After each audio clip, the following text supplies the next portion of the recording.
Hola, ¿qué tal? Mi nombre es Nelson Aparicio, soy estudiante de Comunicación Social en la Universidad Bicentenaria de Aragua y en el presente video expondré sobre los axiomas de la comunicación y los tipos de comunicación. Los axiomas de la comunicación son 5 y fueron propuestos por el psicólogo y filósofo estadounidense de origen austriaco Paul Watzlawick en su libro llamado La pragmática de la comunicación humana, publicado en 1967, tras un amplio estudio realizado sobre el efecto de la comunicación en las familias.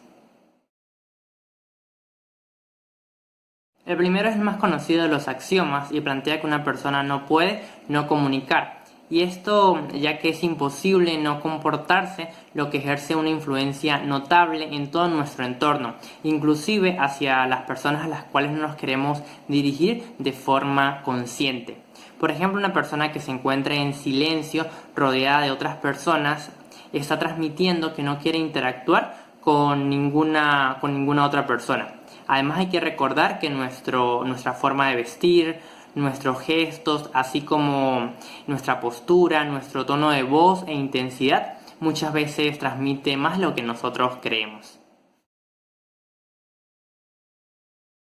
El contenido del mensaje es interpretado por el receptor de acuerdo a la relación existente entre este y el emisor. La misma palabra puede tener un significado diferente dependiendo si el emisor es alguien cercano o un desconocido.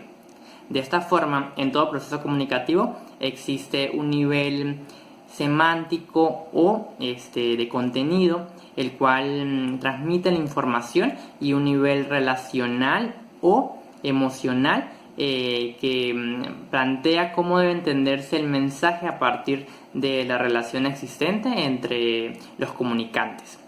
Para que el mensaje sea comprendido en su totalidad por el receptor, ambos niveles deben coincidir. Por ejemplo, cuando alguien transmite una información triste acompañada de una sonrisa, esto puede llegar a causar confusión debido a que uno de los niveles no se encuentra del todo claro. La comunicación se da en un flujo bidireccional en donde tanto emisor como receptor interactúan en una secuencia definida de forma arbitraria.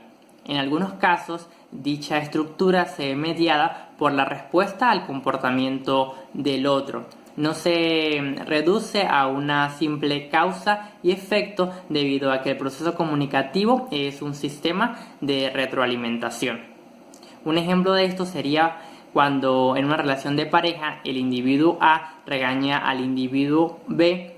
Este se retrae como consecuencia del regaño y a su vez el individuo A causa de este comportamiento vuelve a regañar al individuo B. La comunicación digital se produce cuando a partir de nombres y términos se expresan contenidos. Este tipo de comunicación se caracteriza por tener una sintaxis lógica y versátil. A su vez, la comunicación analógica se refiere a la forma como se dicen las cosas de manera no verbal, es decir, mediante expresiones faciales, movimientos corporales o cadencia de las palabras. Un ejemplo de este axioma podría ser una conversación entre dos personas cuando alguien dice: por favor, pase, lo estaba esperando. Esto sería comunicación de tipo digital, y el gesto que haga con sus manos sería una comunicación de tipo analógico. El axioma final establece que cada transacción de comunicación puede realizarse de forma simétrica o complementaria. Esto dependiendo del balance de poder entre las partes. Se dice que es simétrica cuando las personas se tratan entre sí como iguales. Esto es lo que usualmente ocurre en una relación entre hermanos, entre también trabajadores de una empresa o compañeros de clase. Por su parte, es complementaria cuando existe algún grado de subordinación, cuando las personas intercambian diferentes tipos de comportamiento o existe o una conducta complementa la del otro. Esto es usual en las relaciones jefe-empleado o también padre e hijos. Existen muchos tipos de comunicación que dependen, por ejemplo, de la información que se comparte, del número de participantes, de los canales empleados o de si esta ocurre de forma personal o a distancia, entre otros. A continuación se expondrán 4 tipos. Y estos tipos son de acuerdo a la información, el número de participantes, el canal sensorial y por último dentro de un contexto empresarial. Según el tipo de información, la comunicación puede ser verbal o no verbal. En cuanto a la primera, es aquella que se transmite mediante el empleo de las palabras, signos sonoros o auditivos para comunicarse con otras personas. Esta a su vez se divide en comunicación verbal de tipo oral y comunicación verbal de tipo escrita. A su vez, la comunicación puede ser no verbal. Esta es la que se realiza mediante el empleo del cuerpo, es decir, con gestos faciales, miradas, movimientos y posturas. Según el número de participantes, la comunicación puede ser interpersonal, que es la que realizamos nosotros mismos, por ejemplo, cuando practicamos para una exposición. También tenemos la comunicación bilateral, que es cuando tanto receptor como emisor se intercambian los roles constantemente. Igualmente tenemos la comunicación colectiva, que es cuando existen más de dos elementos, dos personas participando en la transmisión de los mensajes.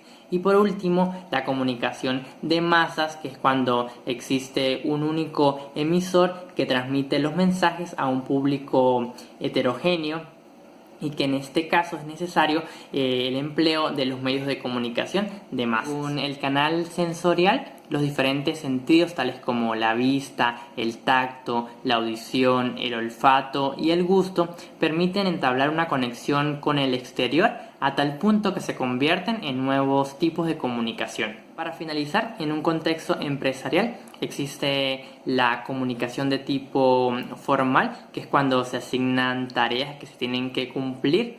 La comunicación informal, que es la que se produce de forma espontánea entre los trabajadores. Asimismo, se tiene la comunicación horizontal, que es la que se desarrolla entre personas dentro de la empresa con el mismo cargo jerárquico. Y por último, la comunicación vertical, que es aquella entre individuos con diferentes cargos de responsabilidad dentro de una organización.